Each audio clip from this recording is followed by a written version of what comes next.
Central banks worldwide are on a gold buying spree as Joe Biden continues weaponizing the U.S. dollar. But China stands out, hoovering up historic quantities of the yellow metal. So what is China planning? Yesterday, the Gold Telegraph reported that central bank gold purchases have mopped up almost a quarter of worldwide gold production this year as a parade of central banks retreat from the dollar. The standout buyer has been China.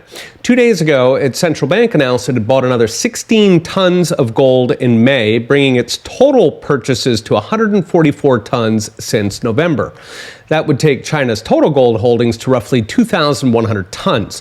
Where did the money come from? Well, China has also sold off almost a quarter of its U.S. government treasuries since 2021, down from 1.1 trillion to 850 billion. So why is China getting out of the dollar? There's two interpretations, the conventional story and the nuclear story. The conventional argument says China's doing what everybody else is doing, preparing in case the U.S. weaponizes its own dollars against it, as Biden did with Russia and is now threatening to do to more countries over, of all things, LGBT policy. If so, the solution is very easy. Put the grown-ups back in charge who understand that reserve currency is a bigger question than retail politics. But then there's the nuclear story, that China is amassing gold in preparation for a gold-backed currency.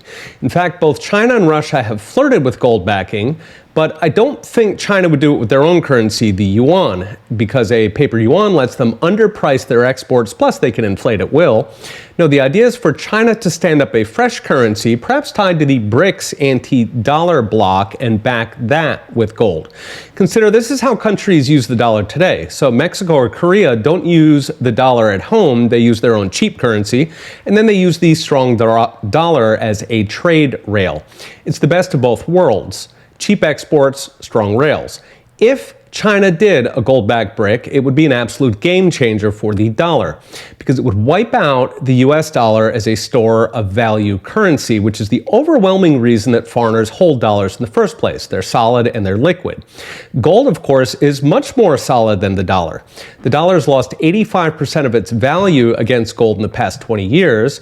The problem is gold is not very liquid. A gold-backed BRICS would be different. It would be a paper currency that is good as gold. Now, it wouldn't happen overnight, of course. People wouldn't immediately believe that it's really backed. But after a few months of people actually trading paper for gold, they would start to believe. One by one, they would flip trade invoices, central bank holdings, private bank holdings, investment flows.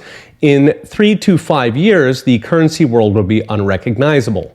Final point. If, in fact, China wants a gold-backed brick, how much gold do they need?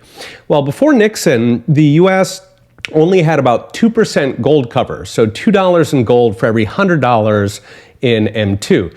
That means China's 2,100 tons could, in theory, cover a new currency worth about $6 trillion, which would make it the world's fifth largest currency just after the Japanese yen.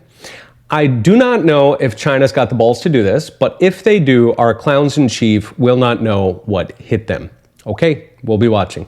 See you next time.